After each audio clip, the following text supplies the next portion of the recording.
Hello everyone. This tutorial will learn about Hive query language. Last video I have taught you regarding the general specification and the general understanding of the Hive architecture and the use of Hive. Why you should supposed to learn Hive and all those things. Now we'll deep dive into the Hive's programming language, Hive QL, Hive query language. So we'll deep dive into this particular concept. So first we'll go through with the data types. What type of the data types we have in Hive? So Hive data types can be categorized into the numeric types, string types, miscellaneous type, and complex types. So these data types are very much similar to basic languages like C, C++, Java, or Python, or even SQL data types. If you learn these programming languages, then it's like the most simplest thing you'll be learning today in this particular session, at least regarding the data types. So first we'll go through with the integer data types. So like in Java, we have we have byte, short, int, and long. Similarly, here we have tiny int, small int, and big int. So the range of tiny int is like byte only. It is 1 byte of signed integer only it can hold. The range is from -128 to 127. And for small int, we have 2 bytes of storage space, which hold the data from 32,768 to 30,767. Here it is signed integer. Similarly, for int, it holds 4 bytes of space for signed int, and this is the range of it. And for big int, we have 8 bytes of the space, and the range is quite high. So now we have the decimal types. So like Java or any other programming language, we have here also float, which holds 4 bytes of space for single floating point number holding, and double decimal type, which has 8 bytes of the memory space, double than the float, and which is stored for storing double precision floating point number. Next, we have the date and time types. So for date and time types of the data types, these are used for what purpose? We know that it is used for storing the things to store the date and its different categories, and time and its categories, to store that. So here we have the timestamp as the first one. So for the timestamp, this data type, it supports traditional Unix timestamp with optional nanosecond precision also we have. I'll show it right now. Now it is having this particular format: year, month, date, hour, colon, minutes, colon, second, and 9 decimal place precision for this purpose, nanosecond, then it is. As integer numeric type, is interpreted as Unix timestamp in seconds. As floating point numeric type, it is interpreted as Unix timestamp in seconds with decimal. As a string, it follows what? Java.sql.timestamp format. So generally we use this format only, java.sql.timestamp format only. Now we'll go through with the dates type. The dates type is to specify a particular day for a particular month and particular year. Yes, in the form of year. There is 4 precisions for year, 2 for months, and then 2 for dates. An example is this. This is the range. This is the highest range, and this is the lowest range for storing the date type. Now we have to store string types. To store string types, we can specify a string by a single quote or a double quote. Single quote or by double quote we can. A string is what? It's a sequence of characters. I'm not going to explain all these things. I hope that you understand by default, because you have come through learning big data and Hive, and before that you have learned at least 1 or 2 programming languages for sure. So I'm not going to get into this. Next we have the varchar. For varchar, is a var stand for variable. So it's a variable length data type which is used for holding the characters. So variable length character is can store, and the range is from 1 to 65,535. Yes. So this range tells that how many characters can be stored in this particular data type. And character is a fixed length type whose maximum length is fixed at 255. Yes, so character is fixed length, varchar is dynamically assignable length it is. Now the main things which you'll learn over here is that is complex type. These things you're learning a bit first time. So in Hive query language, we have three complex type. One is the struct, next one is the map, third one is array. Here the struct is very much similar to C structure. Yes, used to define the structure in C by struct keyword, right? Similarly, you can specify by using struct keyword over here only. So struct S should be small. Okay, here example is given. So struct is given. This structure will consist of James and Roy, these two strings. It's a complex type. It takes two values of two different data types. One integer is James, another is the other string is Roy. Yes, and it can be accessed by the dot notation. To access a structure, you have to use the dot notation. Or a variable of string you have to access, then you have to use the dot notation. We have the map. Map is like the pig map. It is same over here. It is a key value tuple used to store the key value tuple. Yes, the fields are accessed using the array notation actually. And a map example is like that. First James, last Roy. It's a mapping. How it will be accessed? Accessed by using the array notation. So what is array? Array is nothing but a similar type of value it will be holding for. Array is a collection of similar type of values. And array is accessed by indexing. The indexing starts from 0. An array example is given over here. This array has two values, 0 and 1. 0 in the 0th index it is James, and for 1th index Roy. Correct? Now we'll see one by one how Hive can be used for programming and accessing and processing and managing big data. Yes, we'll see one by one how it can be happening. So we'll see that HiveQL or Hive query language is very much similar to SQL, structured query language. It is used for DBMS, and Hive is used for big data on top of Hadoop. Correct? So I told in the last video that Hive is very much similar to SQL. It is having lots of similarity with the SQL. So here we'll see that thing, so you can understand it very quickly. If you know SQL, then understanding Hive for you will be very easier. Otherwise also it will be easier. I'll be explaining slowly only one by one. So we'll see how to create a database. So what is a database? Database is nothing but a space where number of tables, n number of tables from 1 to x, any number of tables can be stored on that. So database is a namespace or a place where many tables can be stored over there. Yes, so each and every tables inside the database should have a unique name. Yes, if you don't create any database, then by default at least a single database is created, and the name of the database is default. That database is created automatically. Are you getting? So okay, it's written over here. Hive is also provided a default database with the name default. Initially we check the default database provided by Hadoop. How will do that? We'll execute this command. See, this show database command in SQL is directly copied over here. So show space databases. If you execute this, the Hive shell, the Hadoop by using Hadoop any execution by using a Hive shell or by using the user defined function or by using user web-based user interfaces. In any way, here you are using the command prompt Hadoop Hive shell you are using, correct? If you use show databases, then what will happen? It will display all the databases available in your system. So we are thankful to CodeGyani because they have provided all these things, so it's easier for us to go through. So show database is displaying what? We are executing show databases. It's displaying what? It's displaying the databases which are there into the database. After it is properly executed, OK will be given. OK is not the name of a database. OK is just to tell that Hive is telling us that the command is properly executed. After that, this is the name. Default is the database which is provided by default to us. Then this is also provided by Hive to show you that how much time taken to execute this query and how many rows are fetched. So single row is fetched now, which is the single row default. Row fetched row is one row. This way this Hive console works, Hive shell works. So here we can see the existence of a default database, correct? And default database provided by Hive.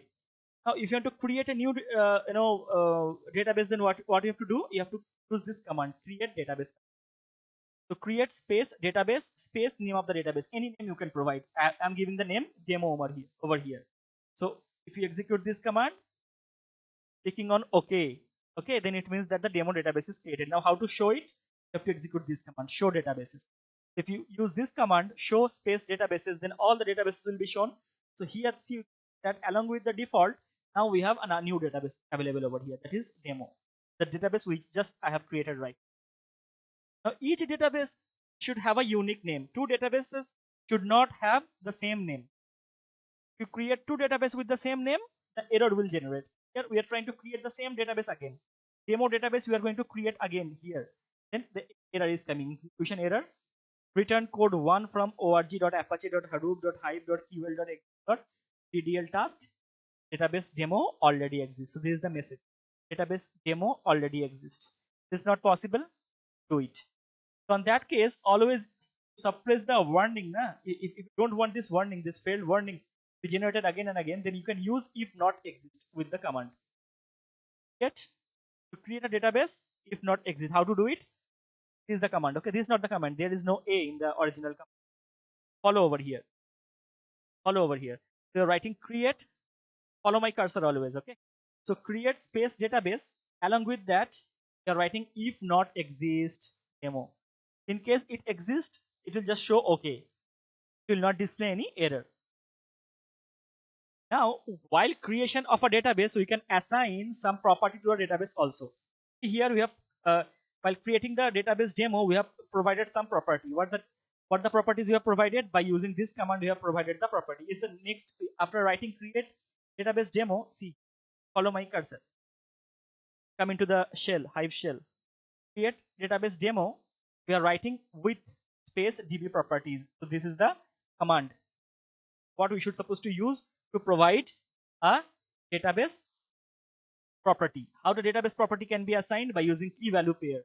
This is the key. What is the name of the key? Creator. Who is the creator? Gaurav Chawla.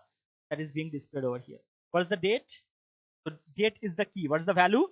2019 6th, that is June, and 3rd of the day.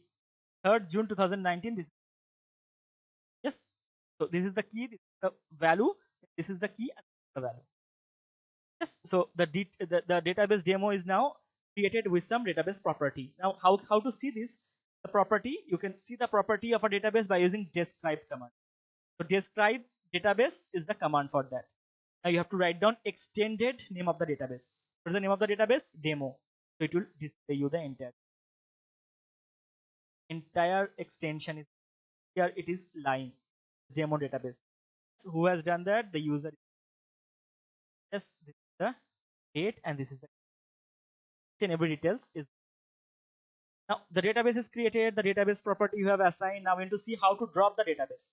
That is, dropping a database will delete each and everything from the database and its table. If any tables are there inside, then also it will be deleted. But keep one thing in mind, don't drop the database without checking the table. Sometimes if the tables are there inside the database, then the database cannot be dropped easily. The Hive shell will not allow it until you make it cascade. Unless you make it cascade, it cannot be deleted. Yes, see this. Now here you see show databases. After show databases, it is giving this database default and demo is the database. Correct. Now if you want to drop the database, drop database demo. So out of these two database, we just want to drop the demo database. So what will be happening over here? It will drop the demo database. Now only the default database is there actually. Yes, that's not showing over here. It should supposed to be there with the demo database. Yes. Now if we okay, sorry. We are here just dropping the database demo, right? So it's showing okay. That is done. Now to show it, what are the databases are there? You have to execute this command. Show space databases. So here it is displaying the proper database which is been there. Only default is there. Na? Default database we don't drop. We have dropped which one? We have dropped only demo database. So demo database is no longer showing over. So in this way, you can understand how the drop database works. Yes, but to drop a database, the database should exist over there. Then only you can drop. If the database is not available over there, that is the database is not existing, then what will happen? If you want to drop it, it will give some error. We're trying to drop the database demo, but the database demo is already dropped, right? Already. Again, you are trying to drop a database that is not existing. Then it will give this result. Database does not exist. Error will be displayed. Database does not exist. Yes, the demo database does not exist. If you don't want to see this message, this warning message, then you can also use over here if drop database. If exist, the name of the database demo. Then see, just is showing okay. Okay, it is not there, but it will not display you the error message also. You can see it as an advantage of using if exist command. Yes, so it is not allowed to drop the database that contain the tables directly. So if a database has some tables inside, you cannot directly. I just told you that shell will prevent you, right? It will not allow you to drop a table which is having some tables. So in such cases, you have to use the cascade keyword. Cascade keyword will delete the tables as well as the database itself. If you write down drop database space if exists demo cascade, so here you are putting the cascade, right? So it will now drop all the tables inside the database demo, and then it will drop the database demo also. So all the tables inside the database will be deleted, and the database itself will be also deleted. Now we'll see that we have touched the things, and you have seen regarding the databases, correct? Now we'll see regarding the tables. So we'll see that how the tables can be created, how the tables can be, different type of tables are there, how to create the different type of tables, how to deal with these tables, and how to change and use the tables in different ways, how to alter the tables and all these things. So in Hive we can create a table by using the convention like of SQL, that is create table. I mean the command is here also, but keep one thing in mind, there are two type of tables of the Hive which is not there into the SQL. We don't use these things in the SQL, right? Those who have gone through the basic SQL and RDBMS courses, they know that they might have touched at all. So it's totally new to them. Internal table and external table. What is internal table and what is external table? We'll learn one by one. So an internal table is very much like the SQL table, because these tables are totally managed. The entire life cycle of the data of the tables and the table, the tables schema, each and everything is managed implicitly by Hive. Hive will deal entirely with the internal tables. Yes, this the tables will be stored in a subdirectory, right? In a particular directory, in particular URL, right? Those URL will be created and managed by Hive only. And the meta store will be, the metadata will be stored in hive.metastore.warehouse.dir. Yes, and the internal tables, one benefit is that it is, it is very much internal to the Hive.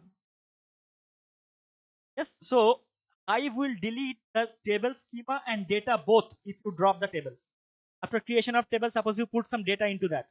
If you want to delete that table, the schema will be deleted and the table's data will be, both will be deleted together by Hive, because Hives can have total access on that table. But the problem with internal tables is that they are not flexible. That is, we cannot share the internal Hive internal tables with the other components of Hadoop ecosystem, like we have Pig or any other. We cannot use any other tools. Only Hive can use that. We'll see it one by one, how Hive can create a table. To create table, you have to use the create table command, like SQL. Get table, you are specifying that name of the table is employee, which is residing inside the demo database. The database name is demo, so you have to write down database name dot table name. So we are telling that, otherwise you have to use that particular database and you have to create without the name of the database dot. Let me repeat this. Without writing database dot table name, we can just write down the table name. On that case, if you want to do so, then you have to use that particular database only. So all use space name of the database, then that database will be in use. That is, all the tables will create within that database only. All the tables will delete from that database only. If you want to show all the tables, then it will show the tables of only that database only. So for that you have to use the use command. So I'll go to that later. Here we are just seeing, so make it simple. We are creating the table by using the create table command, and the table name is employee, which will be created inside the database demo. So demo dot name of the table, that is name of the database dot name of the table, that is demo dot employee over here. Now here's the schema, having the first field name integer, next and third field name is salary. So first field name integer will hold integer type of data. Second field name will hold string type of data. Third field name salary will hold float type of data. Now row format delimited, that is how the row will be formatted, how the data value will be loaded in the table, that will specify over here. So you have to write down row format delimited. Now after that we have written down that fields terminated by. So the syntax, you have to write fields without any spelling mistake, field space terminated space by. Then this is your own. Will provide the comma or front slash or anything else, up to you. You can write down another line over here, that is lines space terminated space by space, you can give front backslash n. If in the data set backslash n is there, means it will go to the next line. So here in our this particular table, employee table, we are not using that thing. So we are just terminating by the comma. If there is some comma, then that when we load the data from some other text file to this particular table employee, then based on the comma value it will get one data. When the first comma will appear, it will put into the ID. Next comma will appear, it will put into the name. Next comma will appear, it will put into the salary, and so on. So I'm writing this command over here. Get table demo.employee. You are pressing enter here, then you are writing row formatted delimited, then you're pressing enter, then fields terminated by comma. Yes, now the table is created here. Yes, the command also includes the information that the data is separated by comma. Yes, now if we use the describe command and followed by the name of the table, then it will describe the characteristics of the table. You have written that describe space demo.employee. What will print? It will print the entire demo. This ID belongs to integer, name belongs to salary belongs to float. Got it? So this is the details of this table. It has 3 fields: int, name, and salary. It has 3: ID, name, and salary. ID stores integer, name stores string, and salary stores float. Now let's see the result. When we try to create the existing table again, it will not be permitted, right?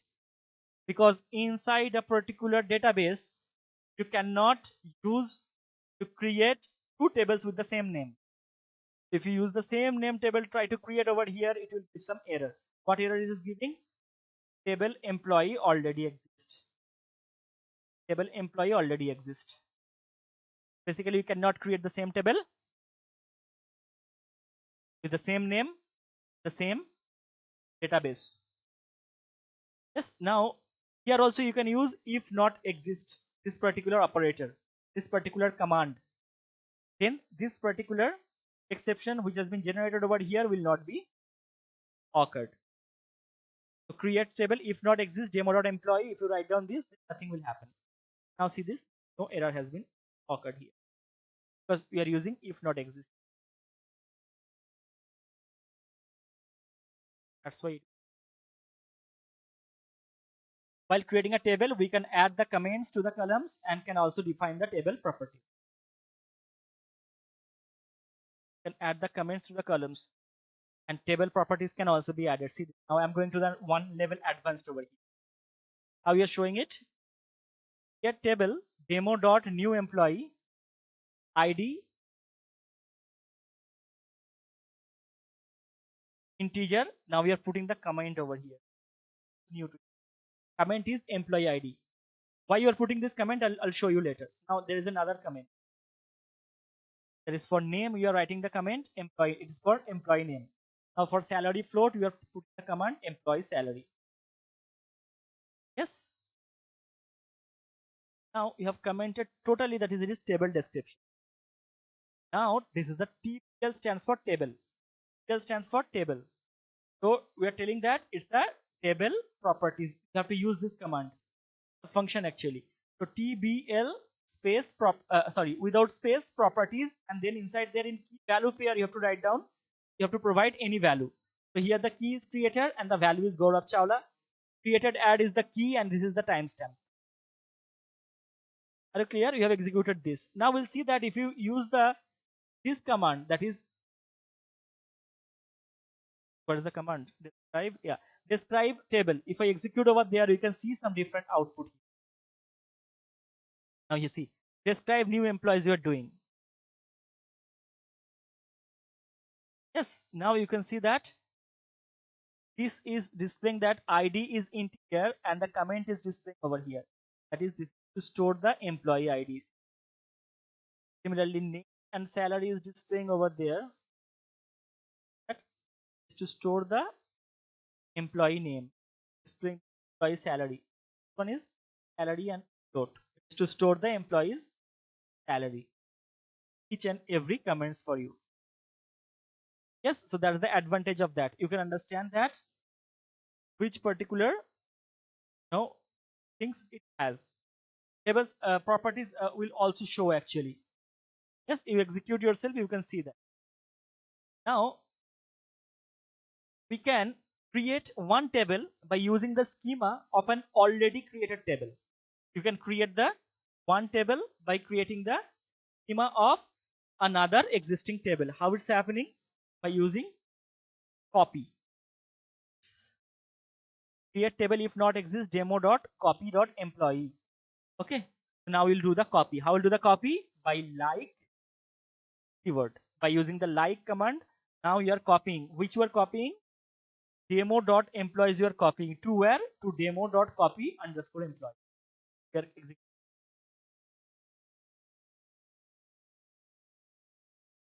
Yes, now this command will execute one and a new table will be created. What's the table? Demo dot in the demo database copy_employee will be created. That copy_employee table will have the content of employee table, which is there into the demo database only. If you describe the copy_employees, if you describe this copy_employees, then it's saying the same content as of content of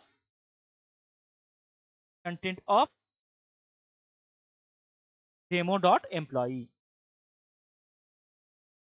You can say that the new table is a copy of an existing table. Now we'll go through with the external table. That is the internal table. Now we'll go through with the external table. Yes. So what is the external table? The name implies, the name is very directly, it is telling that external table will allow create and access a table and a data externally. So for that you have to specify external keyword. Okay, create external table, not create table here. You have to specify create space external space table command for that, and you have to specify the location keyword. That is, location keyword will tell that to determine the location of the loaded data. Yes, the external table will not be present into the Hive directory. Keep this thing in mind. But the metadata will be stored into the Hive directory. If you drop the table, the metadata will be deleted, but the data will be available. Are you clear? Unlike the internal table. For internal table, the data and the schema both will be in the Hive directory. So both will be deleted.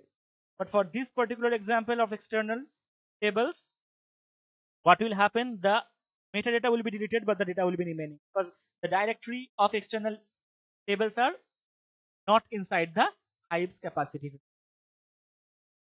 So we'll create one external table. We'll go through one by one. First, we'll use hdfdfs command, mkdir command over here, and create a Hive directory to the Hive root. So root space Hive directory is the folder. Yes. Now we'll store the file on this created directory.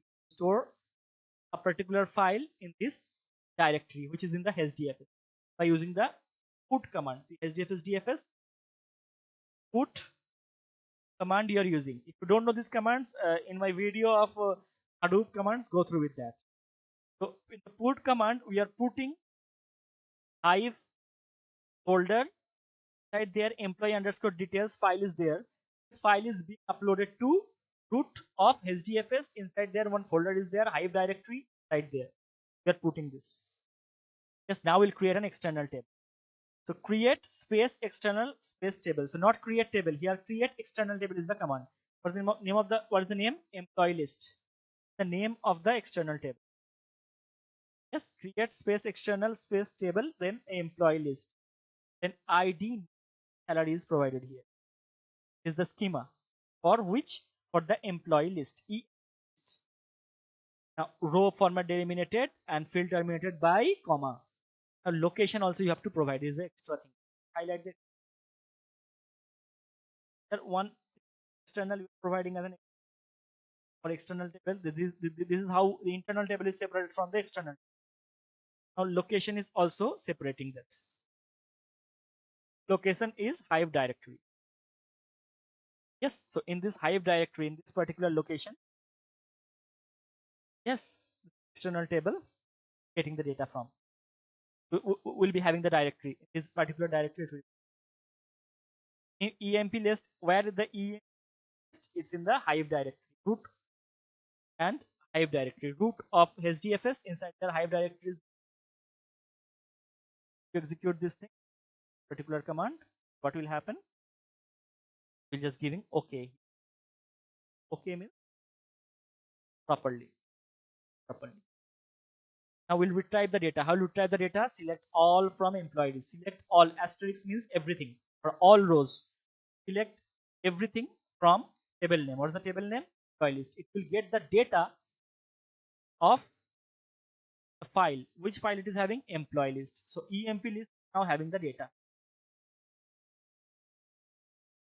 Employee list is now having what? The data. Where from it got the data? Where from it got the data? From this location. Yes. Are you clear?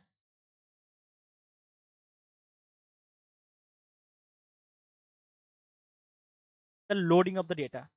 How Hive can load the data. How the data loading can happens in Hive. So loading of data is very important in Hive because tables are created now. After the table has been created, especially the internal tables has been created, the next step is to load the data into it. Otherwise, the table will be of no use. Yes. So one thing keep in mind that the data loading in Hive is very easy. You can load the data from any file to a database, to any table. How it can happen? Let's check it. This is the command. Load data is the command. Then you have to specify local. Local will tell that a path. Yes, then you have to specify this path, in path. From this particular path, you are loading the data. Now, this data is loading to where? Into a particular table. Now, so into table, the name of the table. Here, check it out. Look at my cursor and loading the data from local from this particular path into which table? Employee table. So what is in the EMP underscore details are there. That data is now being taken to the table employee, which is there inside the demo database. Now we are loading the data into this particular. Now, okay. Load it. Employee details is the file name that contains the data. Now we can use the command to retrieve the data from the data. I will do it. Select all from demo.employee. In employee list, this data were there, na? Same data will come to demo.employee because you have copied that. You have loaded that employee underscore was there, na? Sorry. What is the employee underscore? So the content is not given. In employee underscore details, we had that content. That content has been loaded to demo.employee. So demo.employee will have this data. Same data it is having now. Got it? So data has been copied from that file to this particular table. Now if you browse that, you can see that this is how the HDFS to be browsed. Browse the HDFS, you should supposed to have the correct port number. You can go to the your browser, you can write down specific URL with that particular port number, then this SDFS access will be given to you. Here you can see the SDFS files. Here we have the employee underscore. Yes, employee underscore. Want to add more data into the current database, query again just by updating the file name. That's it. Then for the new file name, the data will be put into load the data, load data local in path from they're putting into the demo. Now these two lines has been from another table you are employing. MP the different table. Employee details out different table again you are loading. But this destination is same. Demo.employee. Here the Hive table only, right? This is a Hive table. But this is a system has this file employee underscore details. From here we are loading the data to this particular table. Particular table employee underscore details one. We had two more lines, na? John and Henry. These two lines were these two lines we are getting. These two lines are now added to the table demo.employee. Last time it was having 3 rows only. Gaurav, Aryan, and now it is having Gaurav, Aryan, Vishal, Johnny, and Henry. Values of their salary, maybe or some other value. I hope it is 10,000, 40,000, 10,000, 20,000. Yes, in this way we can see that we can keep on loading one by one file. We can keep on loading one by one file, and in this way we can copy the file of one database to the another database. Yes, is it okay?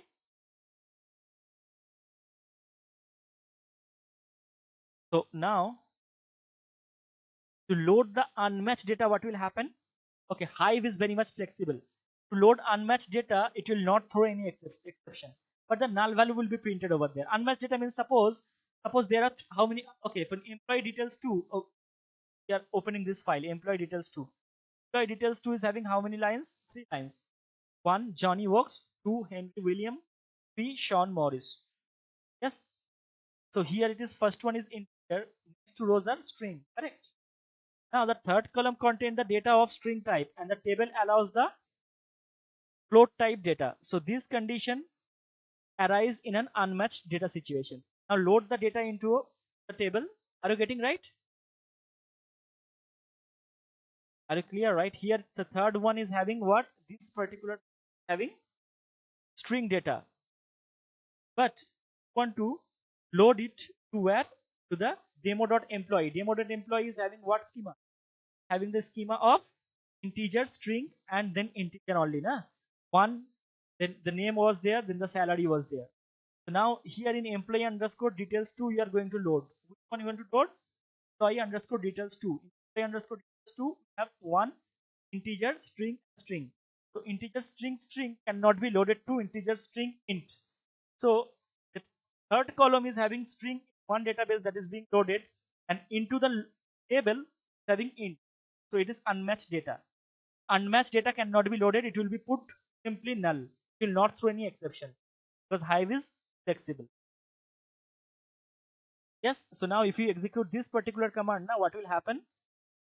It will display in this line LAN.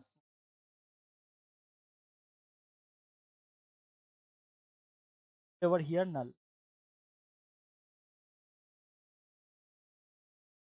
Yes, it is not giving any salary over here. So if you're executing select all from demo.employee, now you can see that is displaying null in three different ways. Yes.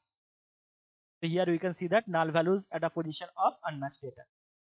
That's what I just want to show you how Hive is. Now we'll see regarding the drop table. So now we'll go through with the Hive drop table statements. So Hive drop table statements works exactly like SQL drop table statements. So the drop table statement will do what? It will drop the schema and data of a table if the table is the internal table. If the table is external table, then it will delete just the schema, not the data itself, because the directory will be outside the Hive and it will be out of the control of the Hive. Cannot delete the data. So we'll go through with that. Before that, we'll execute the show database command over here. So Show database will do what? Show database will show you the number of databases which is available to this particular table. So default and demo. The demo is only our table. Default is by default provided. Na?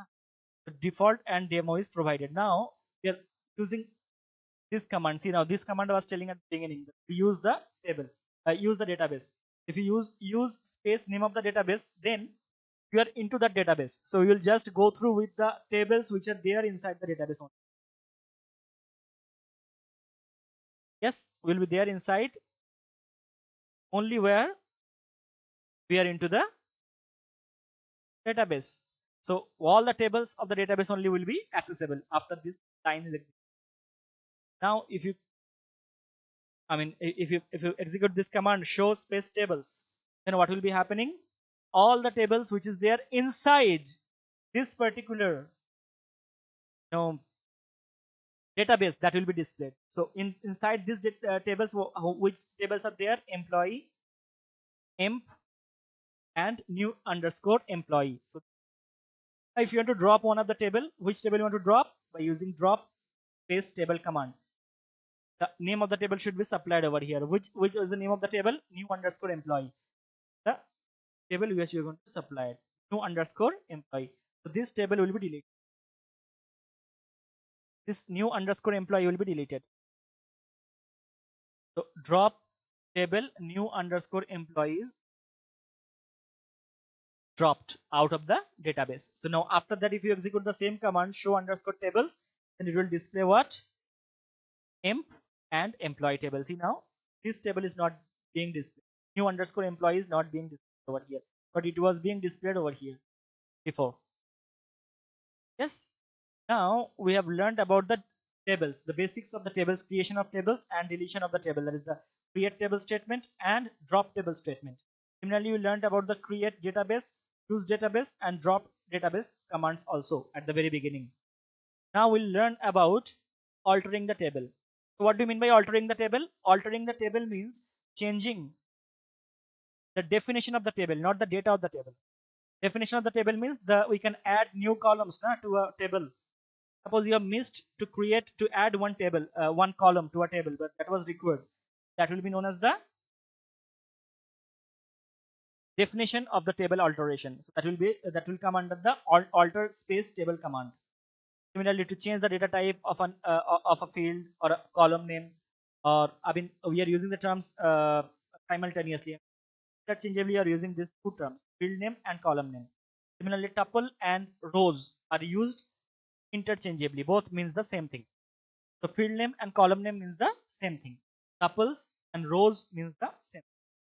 Then in Hive, we can perform modification in the existing table, such as changing the name of the table, the name of the column, comments of the tables, fields or the columns, and the property of the tables. We can do all these changes. So you have to use SQL like commands for that. Now we'll go through one by one. We'll rename a table first. We'll see how to rename a table. For that, we have the rename command. You have to use alter table, then rename together.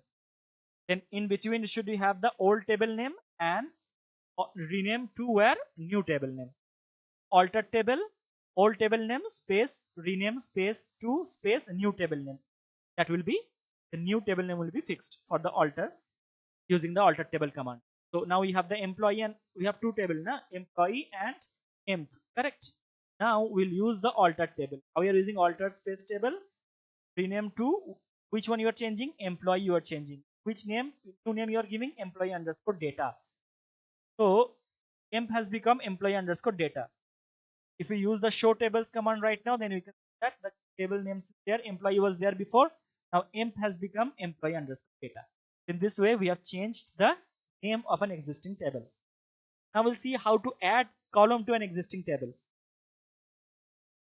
You have to use alter table, then add. Alter table, the table name, and then add columns. Then the columns will be added.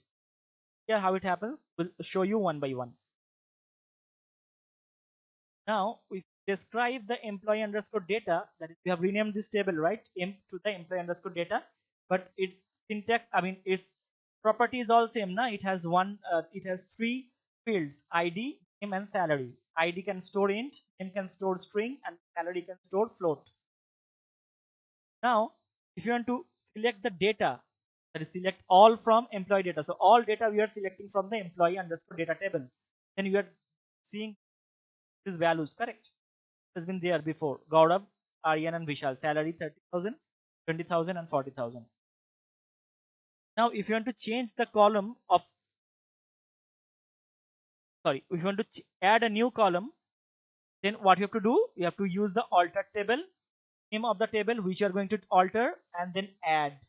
What you are going to add? Columns you are going to add. Columns you have to give, not column. COLUMN will not work. Columns you have to give. Exactly same because it's strictly typed. Then you have to write down within the first bracket name of the field which you are going to add. Which field you are going to add, which column name you want to add in this table, the underscore data age, and it can hold which type of data, integer type of data. So age space int being given over there. Now if we describe the employee underscore data, then what will happen? We will add age here. See, added and ID salary remains same. ID name and salary was there before. Now we have added with the new column. What's the name of the column? Age. What type of data it can store in? Now if you want to see this, the data of the same table employee underscore data, then you can see that null is provided because you have not inserted any value for the age, na? So null will be provided by default. I will provide the value null. Null means no data is there. That should be supposed to be there. That will be filled up by null. Yes. So as we didn't add any data to the new column, Hive consider null as the value over here. Now we have the change column. Now change column means we want to change the type and position. That's also possible. Like SQL, we can change the, rename, we can rename a column, then we can change the data type. If it's holding integer before, I can give it varchar now or char now or string now or float now.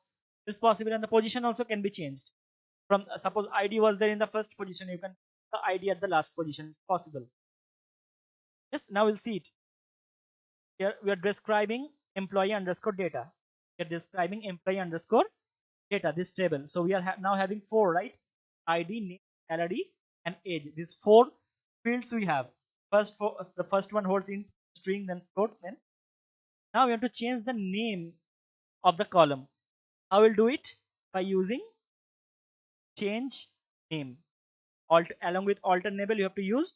Along with the alter table, you have to use change name command. How to use that? Alter table, the name of the table, which table you are altering, transforming employee underscore data. Then you have to use the change space name command. Yes. Now first name space string, right? First underscore name space string. Are you clear? Yes. So it has become first name. Name has become what? First name. See here. Here, what is that? Yeah. So you are describing the employee data. Now see, the first one is ID. This one is not name. It was named now before. The second argument was what? It was name, correct? Yes. Now it is not name. Then what is this? It has become first underscore name. Why? Change command is used over here. Change space name. Name is the name of the old. Change space name. Name is what? Name is the name of old column. Now this is the name of the new column, first underscore name. This also holds in string value. That's what being. So ID, then first name, then salary and age. So over here is only change over here is the first name. The name has been changed to first underscore name. Now what about if you want to delete some columns or replace some columns? Possible. Let's first check that by using describe table. You have ID, name, salary and age. Now you have to replace. For that you have to use the replace command along with the alter table. So alter table, name of the table which you are going to transform, in replace. Replace what you are replacing? Columns. Correct. Now you have to tell that how the table will display ID, first name and age should be there. You don't want salary anymore. You don't want to keep the salary in the table, employee underscore data. So now you are executing this for that. What will happen? Check it out. After executing this, use the describe data. You that now the salary column is yes. So in this way, we can transform a existing table by using alter table command. Now we'll learn about the partitioning, how the partitioning works in Java in Hive. So what is partitioning actually? One big Hive table now sometimes requires to be divided into more than one parts. How to divide a table into more than one parts? Based on some column values. Suppose based on the a big company is having a big table with different nationalities citizens. Their employees are from different nationalities. Now they wish to separate the table into smaller table based on the country. So country is equals to India will be giving a separate set of the result, and country is equals to USA will give a different set of results. Country is equals to UK will give a different set of results. What's the advantage of partitioning? See, the advantage of this partitioning is that the data is stored in slices. Slice means in different parts. So having done so, the query response time will be quicker. So you'll get the quick response of the queries. Yes, Hadoop can handle huge volume of data, right? So we have to feed Hadoop with the proper strategy with the huge amount of data also, right? So partitioning is such a characteristics which is provided by Hive so that Hadoop can maintain its job, Hadoop can do its job quick, a proper way. Yes.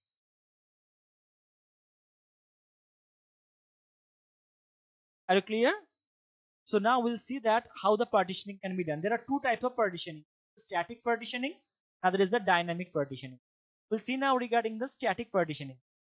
So static partitioning is manual partitioning. Okay, the user has to pass the value of partition column.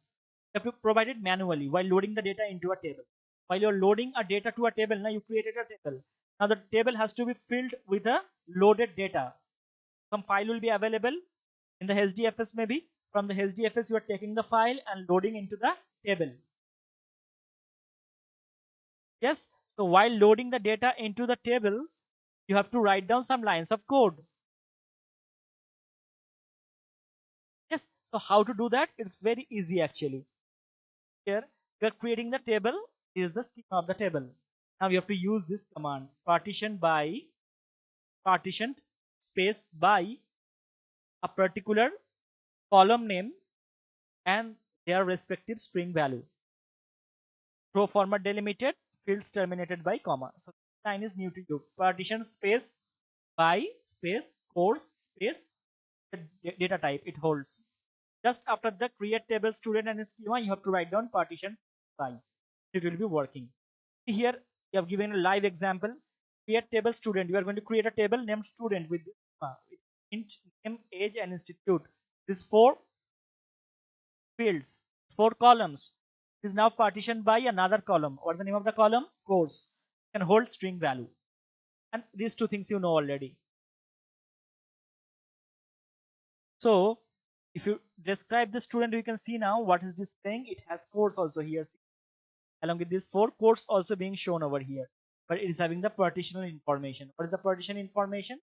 Partitioning based on the course and have the data value string.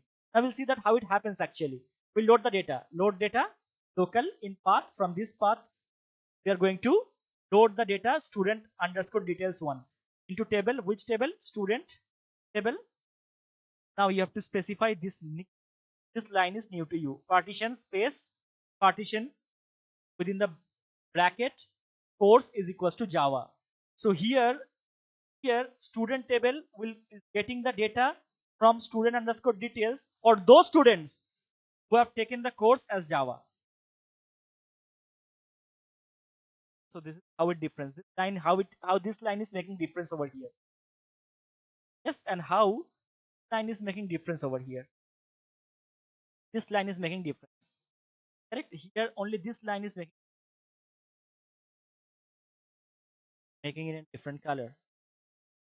Line is making, and while create table statement and while load table statement, this line is making the difference.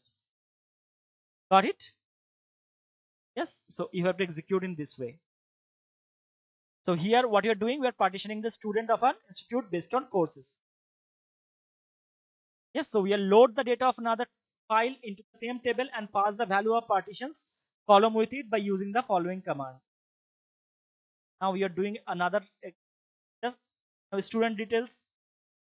From the student details one we have taken based on the Java, from another table from the student details 2 we are loading it, and based on what? Course Hadoop.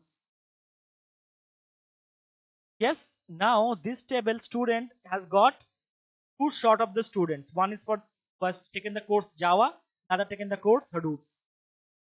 Yes, see this now. How is this over here? Course Java and course Hadoop, and course is equals to Java. Two different displaying. Yes. Now let's retrieve the entire data of the table by using the following command. Now select all from students will display the entire data, right? That now students are taking Hadoop. I'm just highlighting. Check it out. My cursor. Students are taking Hadoop. Chris, Harris, Angelina taken Hadoop. Has taken Java. Gaurav has taken Java. John has taken Java. William has taken Java. Steve has taken Java, and Roman has taken Java. They have taken Java. So now try to retrieve the data based on partitioned columns by using the following command. Select all from student where course is equals to Java. You must surprised now that thing we can do anyhow. Now why to partition the data? Even that thing come to my mind when I learned it first time. Select all from student where course is equals to Java. We can anyhow write, right? This plain query. Similarly, select all from student where course is equals to Hadoop. We can anyhow write. So why to make it partition simple? No. No, there is a difference. What is the difference? When you are doing it, we are not examining the entire data. It's a core line here. Core line. You have to understand this. We are not examining the entire data. We are not examining the entire data. Hence, this approach improves the query response time. We are just examining the data which has already with the course is equals to Java. We are just, because we have a different partition over there, we are just searching that part of the table. We are not searching the entire table. So in this way, the same query which looks the same in SQL will be achieved in faster time, in quicker time in the case of Hive query language, because in this way Hive query language has provided you more capacity to execute some faster speed. Yes.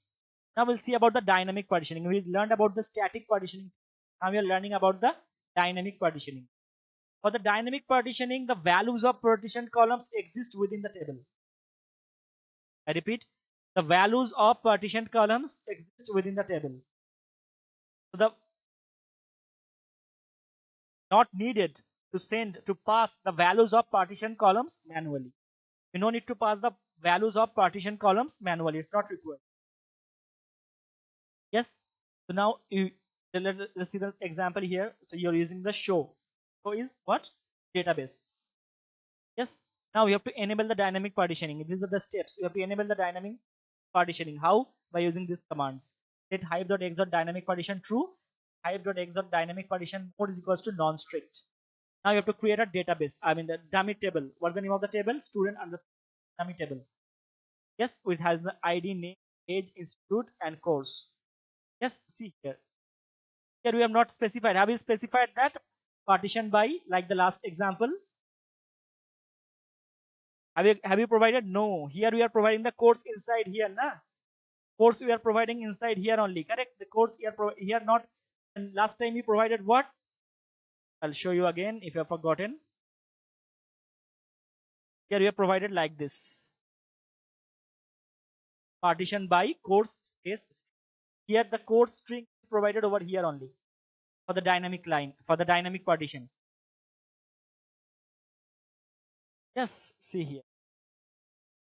We are provided this course over here like a normal table. It's like creating a normal table only, no other difference. Like a normal table you are creating.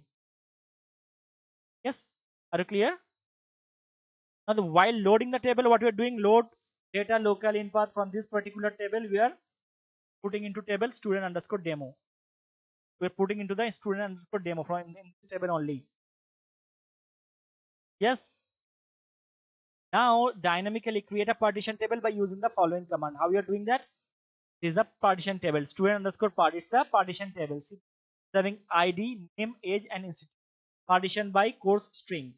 All the things are same like the last table. We have created now. Now we will insert the data. How? Insert into student part, partition course. How we are getting this? Student underscore part is the partition table, na? Student underscore part is the PART stands for partition table.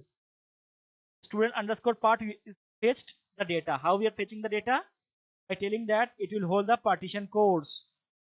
It will partition based on the course. Is dynamically partitioning. See, this dynamically partitioning is very important. This line. To understand this line means you understood dynamic and static partition, the difference. We are inserting into student underscore part partition course. So how you are getting the value? You are getting the value from here. Getting the value from here. There is a select ID, name, age, institute, and course. Got it? From student demo, student underscore demo. It has come by mistake in the next page. It should be in the next same page only, same line only. So from student underscore demo, from this particular table, what is student underscore demo? Let me show you again. This is the student underscore demo, the demo table, correct? A dummy table. Having integer till course. These all columns were there. We are getting all the columns here: ID, age, institute, course. While fetching the data from which table? From student underscore demo table, and to store the data into the student underscore part, we are partitioning dynamically. Partitioning based on what? Course. So whenever the course is equals to Java, in student underscore part, in one partition the data will be stored. The same table name in student underscore part, in another partition it will store for all student details. We'll take the some other subject, suppose MapReduce or Pig or Hive. Based on the course name, it will create separate partition of the same table, and it will store the data into the directory. So the query processing will be fast in this also. This is a different implementation of the same thing. Yes, there's dynamic and static. We're doing it. Okay, we are partitioning here. Partitioning course. That makes the difference. Partition bracket course while selecting the data from student underscore demo and put inside the student underscore part. We are doing it dynamically. These are the Hive job is now converted to MapReduce job. These are the MapReduce specific stage 4, and this mapper is 0% to 100%. Reducer is running here. Yes, and their status is being shown. Yes, total MapReduce, CPU, time spent, all the things are MapReduce specific only. Are you clear? Yes. Yes. Now you can see that there are student part is divided into 3 categories. You can see. Can you see the student part is one part is here, another part is here, another part is here. The first part is based on the Hive default partition. Next part is courses equals to Hadoop. Third one is the courses equals to Java. Yes, so 2 different categories is divided. Courses equals to Hadoop and courses equals to Java. I hope that you are following my cursor. Yes, why it is happening? Because while loading the data using this particular command, we are partitioning the student underscore part into based on the value of the course. Yes, so we can see that the table student underscore part is divided into 2 categories. Here you can see one category, course is equals to Hadoop is one category, and course is equals to Java is another category. Now if you execute this and if you traverse this graphical user interface for HDFS, you can see that one is for this, one is that. This is the default partition.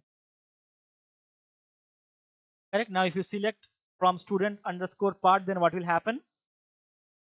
See this? All will be displayed. Hadoop and Java both are displayed. Now if you display course is equals to Java, only Java will be displayed, but it will be fast. Yes, we are not examining the entire data. Yes, and this approach improving the query response time in this way. Similarly, select all from student part where course is equals to Hadoop is also giving result, and it will bring it fast. For the large data set, it will be definitely a big advantage. For smaller data set, it will not be a big advantage. For the small data set, it will be of advantage for sure. Now we'll learn about the concept of bucketing in Java. The bucketing is like similar to partition only, data organization technique only. Yes, but it is more manageable actually than partitioning. You can say that it's another level advanced partitioning of a Hive table. Hive table can be divided into partitions. Right now, one partition can be further partitions into buckets. That's also possible. So we can use buckets in Hive when the implementation of partitioning becomes difficult. How will do the bucketing? Bucketing is done by the hash function. That's the key of the bucketing.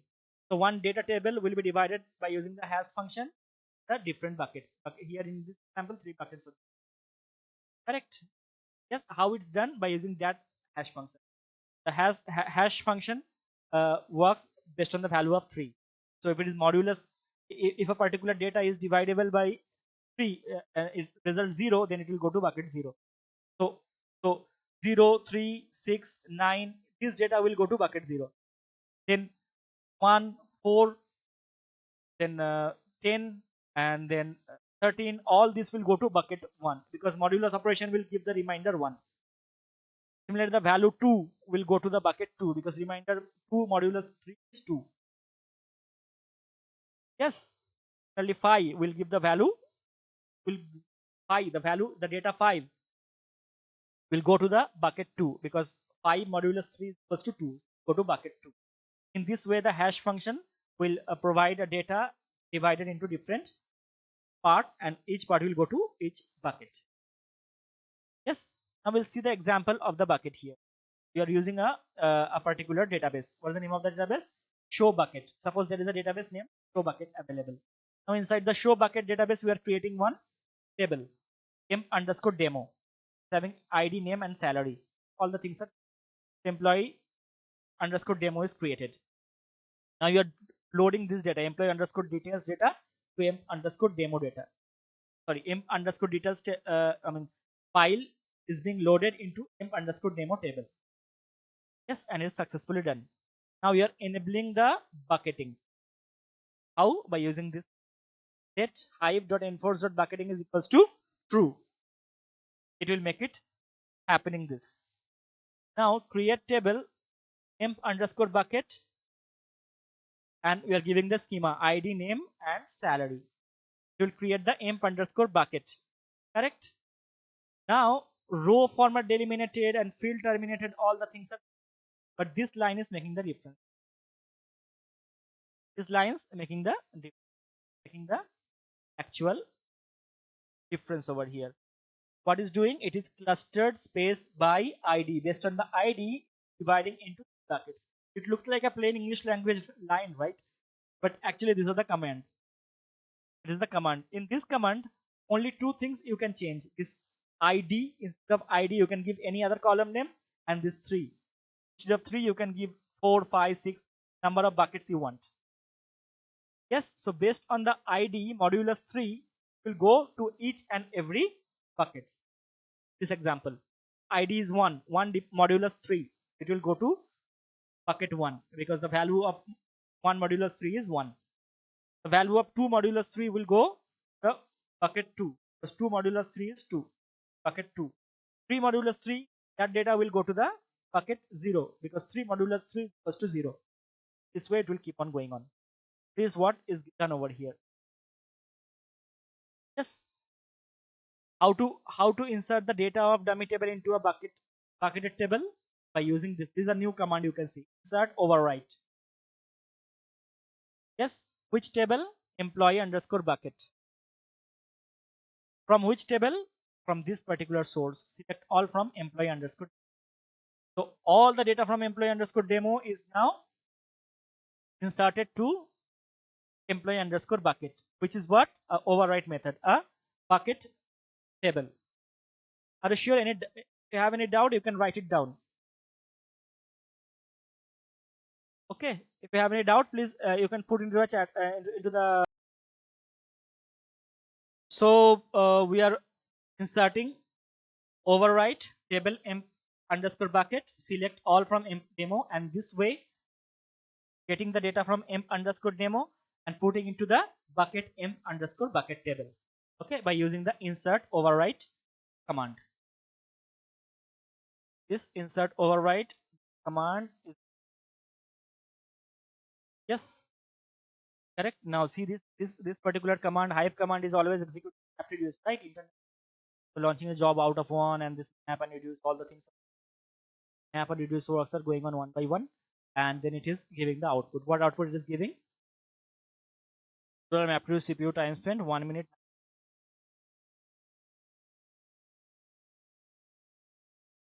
Yes. So now you can see that if you browse that emp underscore bucket, then what you can see 3 buckets. Yes, this is the 0, right? 1 and 2. 0, this is 1 and 2. 3 buckets we got. The data is divided into 3 buckets. Why it is divided by 3 buckets? Because we have executed this code now into buckets. It is divided into 3 buckets. So we are retrieving 1 by 1 bucket data. How we have to do it? You have to go to HDFS because you want to access this file, right? You want to access these files into the HDFS. So you have to use HDFS DFS command. Then HDFS DFS, then dash cat to read it. Correct? You are going to this particular location, and this particular file you are first file you are going to access in this way. It's giving 6 William 900 and 3 Vishal and value. Why this coming? Because the bucket 0, 3 modulus in the bucket 0, right? Can only happen when 3 can be divided. One ID can be divided by 3 with modulus value 0, and 3 are the ID values which can be divided by 3 with the modulus value 0. Logic according to hash function, and 3 modulus 3 is equals to 0. So these columns will store in bucket 1. At least 7, 4 and 1 will be storing into bucket 1, because 7 modulus 3 is equals to 1, 4 modulus 3 is 1, 1 modulus 3 is equals to 1. So this column stores in bucket 1. Yes, let's retrieve the data of bucket 2. Then it will come over. If you use the cat command over here, then you can 8, 5 and 2 coming over here ID. Correct? Because 8 modulus 3 is 2, 5 modulus 3 is 2, 2 modulus 3 is equals to over here. Yes. I hope that let me just go through again. I'll just to clear your doubt, that we have clustered ID. Okay, always remember this. We have clustered what? ID into 3 buckets. So ID will be modulus by 3, not any other column values. The values of ID will be modulus by 3. This way we are getting these values. Now we'll go through with the Hive query language operators. The operators of Hive query. So what are the operators are there? It's a very simple thing, very simple concept. So hope that just in front of you that you have this table, the ID 1 to 8. So the names we have, and the salaries we have 3 fields: ID, name, and salary. Now we'll see what are the operators we have. For that we are going to the particular database, and in database we are going to get a table. We are going to create this table basically: ID, name, and salary.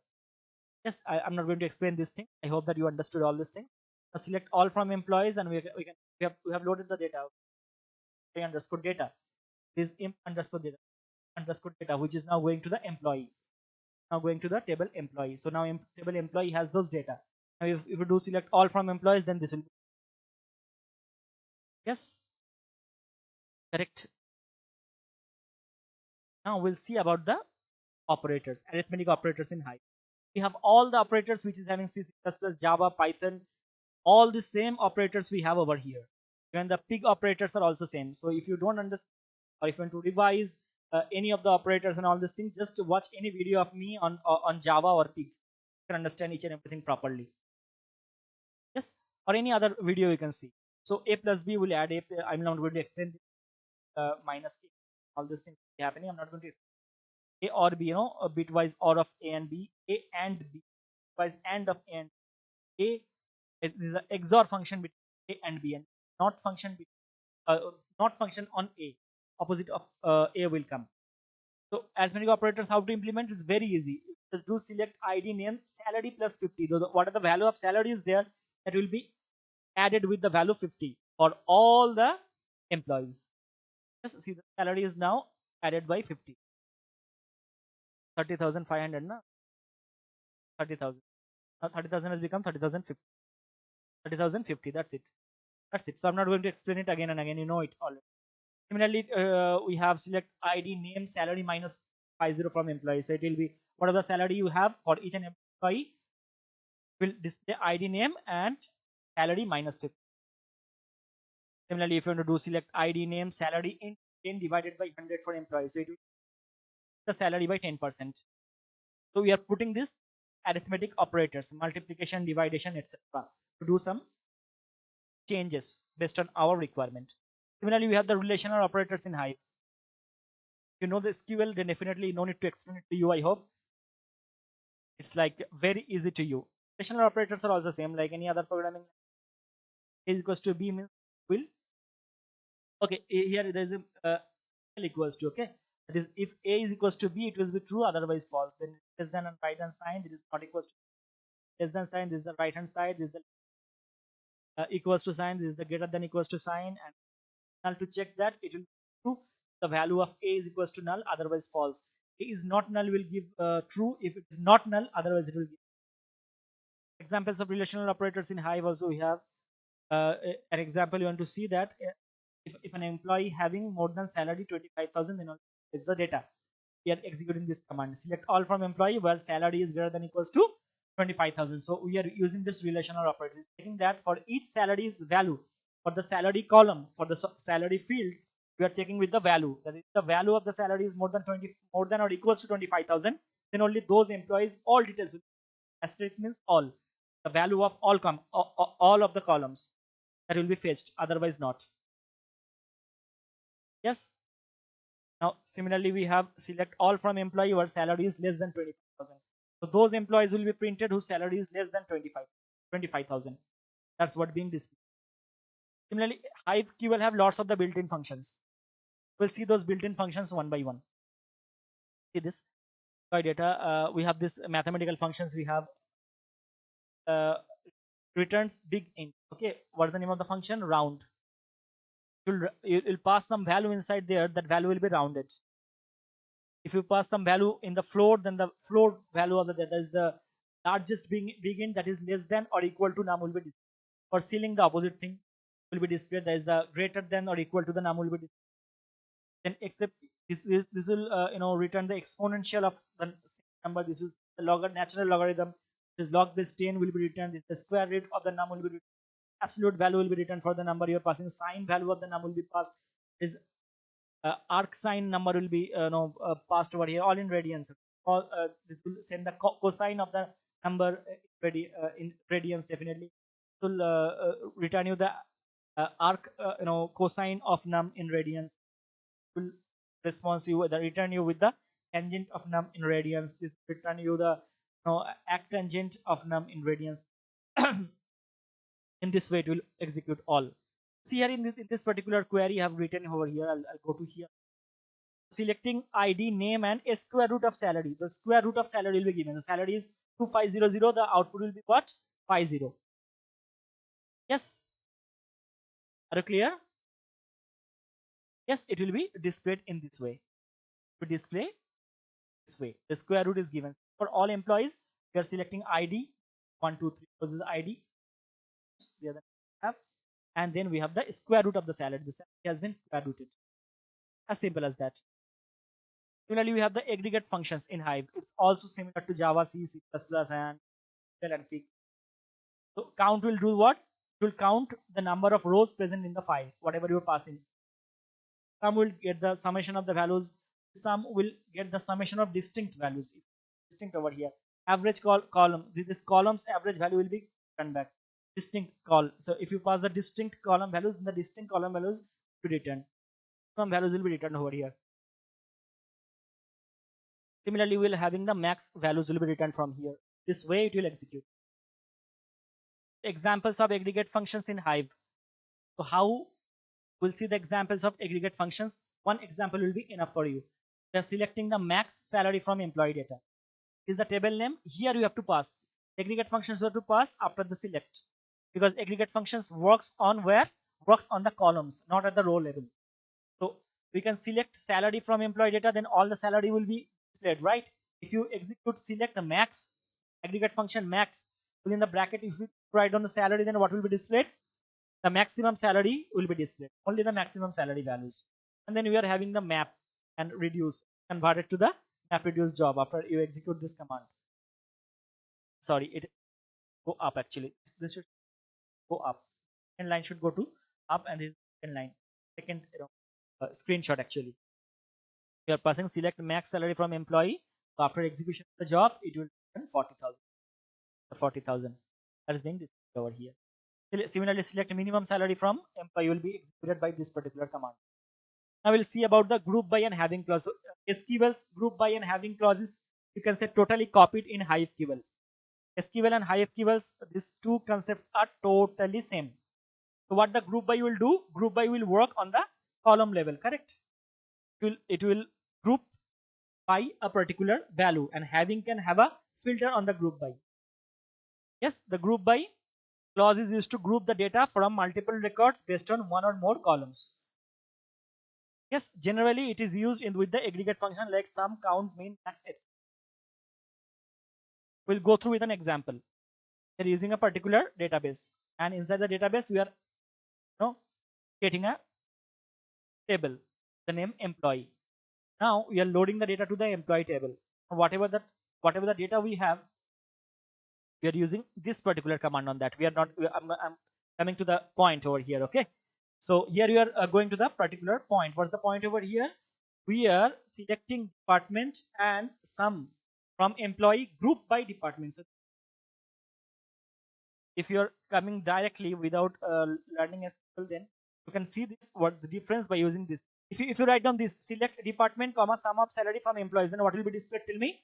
All the department 2. Suppose the first employee has the department 2, working in department 2, and for the second department, what's the sum of salary? That will be displayed, correct? How it will be happening? Based on the department. So it is group by department. Will do what? For the department 1, whatever the number of employees are there, their sum of salary will be displayed, and the department name will be displayed by this. So suppose in department number 2 there are 5 employees, and total salary is of the 5 employees is 5 lakh rupees. Each employee is getting 5 lakh rupees, correct? So 5 employees are there into the department number 2. So it will be displayed 2 space 5 lakh 5,000,000. The department number 3, suppose there are 3 employees and the salary is 1,50,000. Each I guess 50,000 rupees salary. It will display 3 space 1,50,000. It is grouping by what? Department. See, I'm executing this particular command. After it is converted to MapReduce, and it is like here there is no employee, there is no department ID. The department name. Department name is developer, and the total salary is 64,000. Department name is manager. Total salary is 35,000. Department name is trainer. Total salary 30,000. Yes, got it. Now, what is the use of having clause then? Having clause is generally used with the group by clause. The group by clause result can be filtered by the having clause actually. Yes. Whenever the having clause will return true, on that case only group by will execute. It's like that. I'm giving a very simple example. That department sum salary from employee group by department. Yes, group by what? From employee group by department. After this, you have seen in the last example. Now we are putting the filter. What filter we are putting? Having salary, sum of salary greater than 35,000.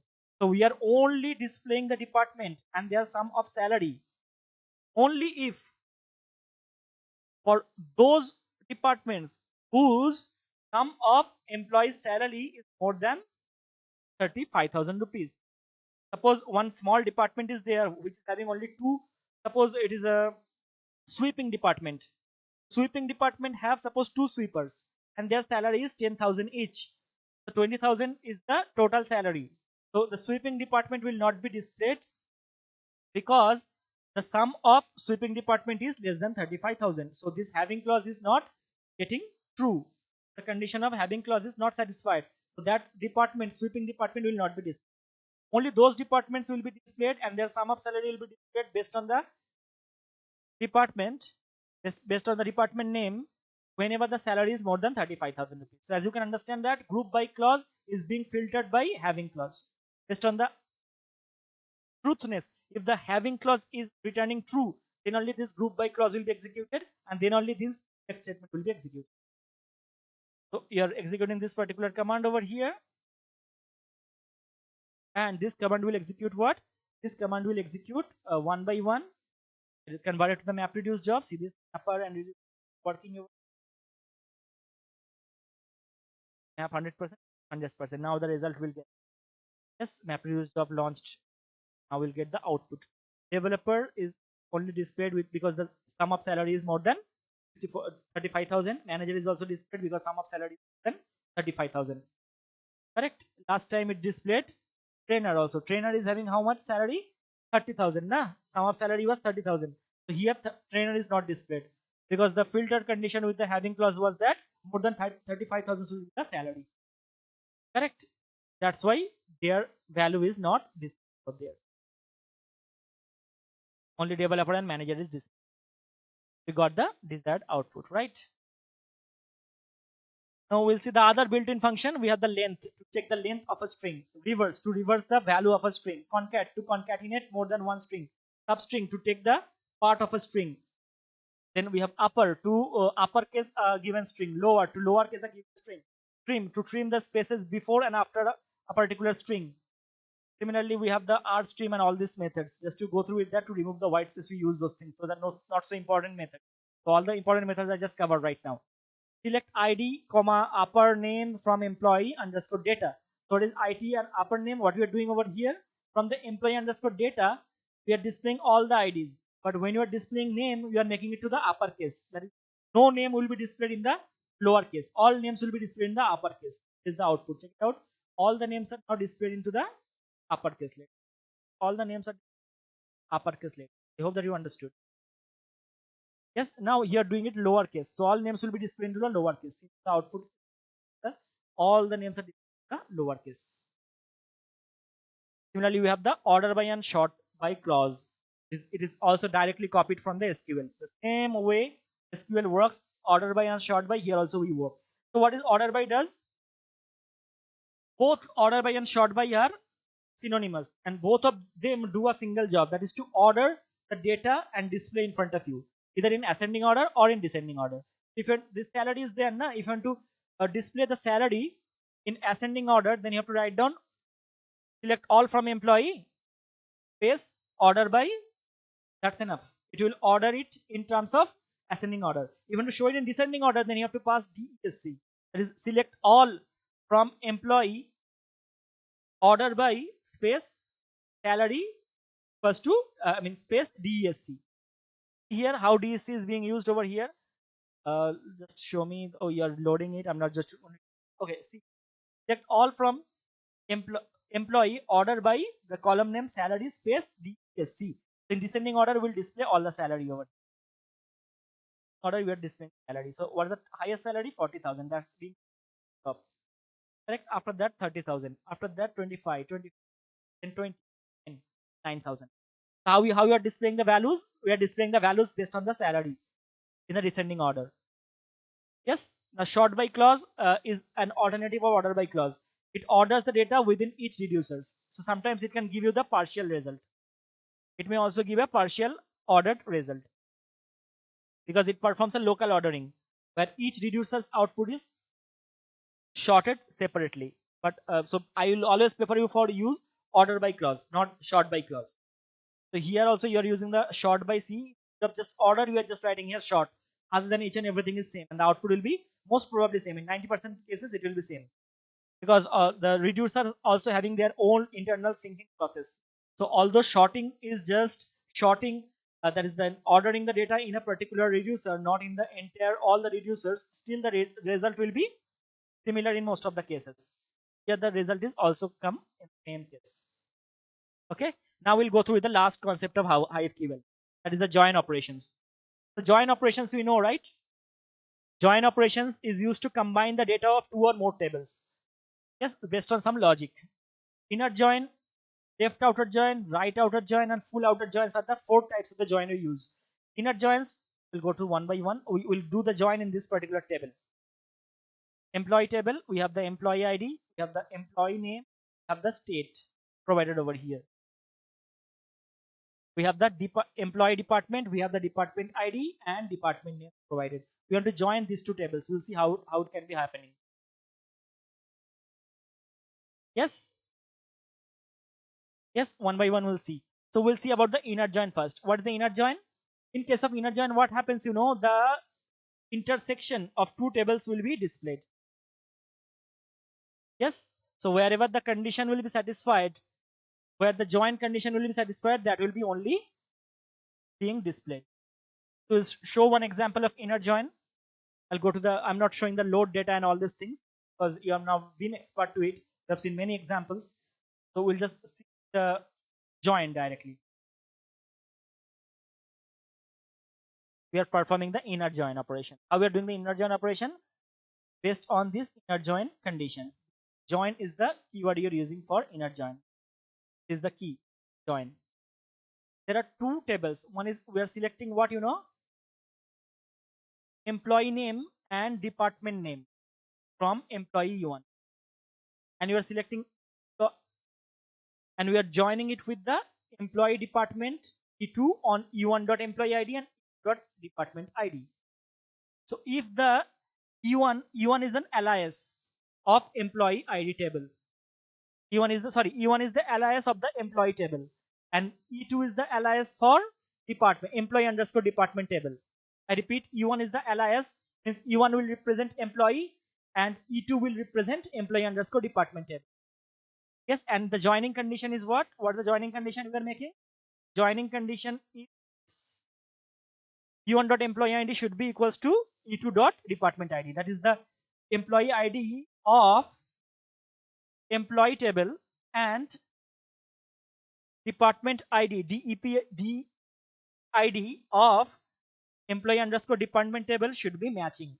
Then only those rows will be then a joining will be happening between these two tables, and from there we are displaying the employee name from the employee table and department underscore name from the employee underscore department table. Yes, so what will be displayed over here? We are executing this command, join command, and you are getting these results. Rohit IT, Rohit trainer, John manager, or Rohit admin. How it happens? You go to the table. See this. Here 2, 2, 3, 4 is there. 2, 2, 3, 4. So 2 and 3, 4. So whatever the names are there, those are the intersections. So their names will be. Yes. Are you clear?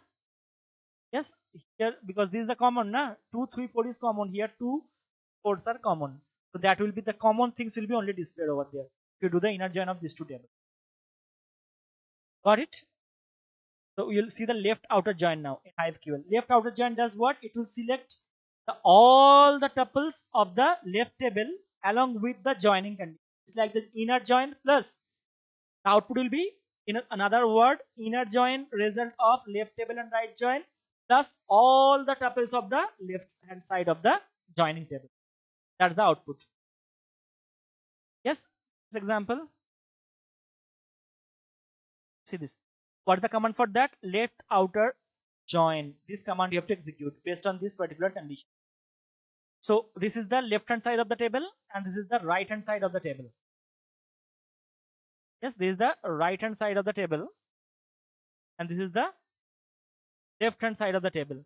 So left hand side of the table, all the columns will be by default selected. You can see here for left table, all the columns, all the rows are by default selected. But from the right hand side table, only those values, only those tuples, only those rows will be selected which will having matching value with the left hand side.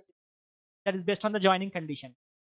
So employee ID dot department ID, whatever things will be matching, only those will be displayed. That's it. Yes, what will be displayed? Only those which will be mapping here.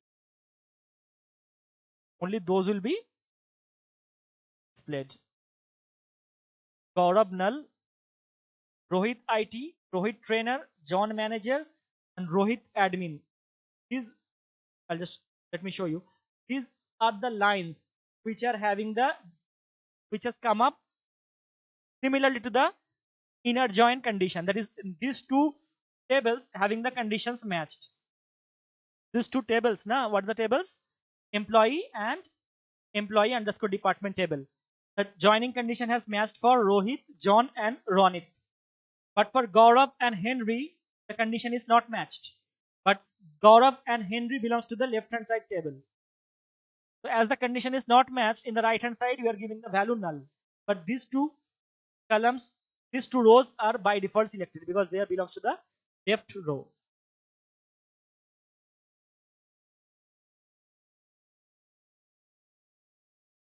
See this, Gaurav and Henry. By default, they have been selected. Although 2, 3, and 4 is only having match with this table. 1 and 5 has no match. 1 and 5 has no match in the department ID. Still, as they belongs to the left hand side of the table, that's why they have been selected. If they are into the right hand side table, that is employee underscore department table, then they have not been displayed only in the left outer join. But that will be displayed into the right outer join for sure. Let's show it to you. If you understood these two concepts, then you understood other two also. Let me show you what is the right outer join. Right outer join is opposite to the left outer join. Here all the tuples of the right table will be selected. All the tuples will be selected from the right hand side of the table. But only those tables, only those tuples which will be matching the condition, which will be matching the condition of what? Which will be matching the condition of the right outer join condition, that will be fetched. So in a single term, if I say that right outer join result is equals to inner join result plus right hand side tuples values. Yes, right tables, all tuples will be there. Yes, so we'll see that the right outer join. So by mistake I wrote here left outer join, right outer join. The mistake, it is right outer join only. Okay, so see here, for right outer join you use this command, right outer join, and we provide here the condition. Based on this condition, right outer join will happen. So all the tuples of these tables will be 100% always. But from employee tables, only those tuples will select, those will come across this condition. If the e1.emp.id and e2.department ID matches, only those tuples will come from the employee table. Are you getting it? Yes. So what will be the output after execution? Here, these three are coming up as a inner join output, so that will be there. Here it will be null in left hand side. That will be null in the left hand side. It will come IT. That's it. So that has come. Now full outer join. The full outer join will join entirely. It means what? All the tuples of left table and all the tuples of right hand side table will be displayed. Will come across for sure, along with the equijoin or inner join output. This is the inner join output, and this is the left hand side table and right hand side. All will come. So from this particular example, we can see that how the full outer join commands is used based on this particular condition. Yes. Yes. So here is coming null. Gaurav is coming with the null value. Henry is coming with the null value. So null means there is some values over there which is not matching here also. Here's value is not matching there also. So null in both sides. But they are representing with a tuple. Gaurav is having a value over there, but not having value over here. Not matching with the value on this table. So it is null displaying. Similarly for Henry, it's the left hand side, so their name is coming, but right hand side no matching value. So this is the join operations. So these join operations and all other things are exactly same. Okay, like SQL or any other join operations. If you go through with the big join operations, then also the same thing will find over there. Join operations, whenever you learn the join operations, you write down the inner join operations, that is equijoin, then left outer join, right outer join, and full outer join. And their concepts are all same. And even the commands are very easy here to understand. I hope that from this particular video tutorial, you have understood the basic of Hive query language properly. And you can, in the next videos onwards, we'll go through with the practical sessions. We'll execute the Hive, shell, and we'll execute the programs over there properly one by one. I hope that it will help you out. Please like my videos and subscribe if it adds values to your learning. Thank you very much.